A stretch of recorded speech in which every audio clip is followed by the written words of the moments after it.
স্নানযাত্রা শ্রাবণভর অনুষ্ঠিত হইবেন আমাদের সুদর্শন লাল মন্দির প্রাঙ্গণে।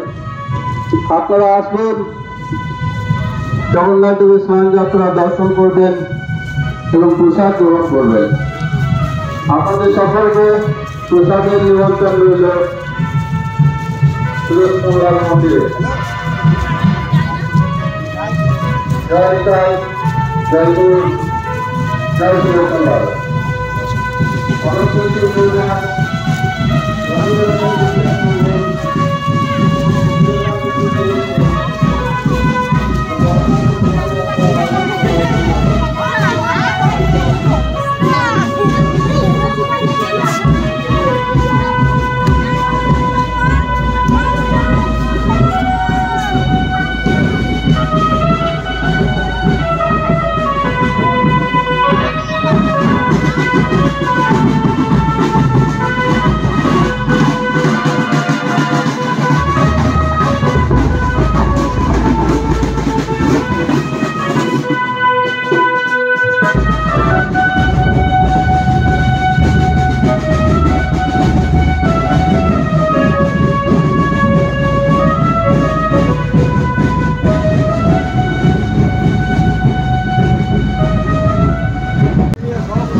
Krishna Hare Hare Hare Rama Hare Rama Rama Rama Rama Hare Hare Hare Krishna Krishna Krishna Krishna Hare Hare Hare Rama Hare Rama Rama Rama Rama Hare Hare Hare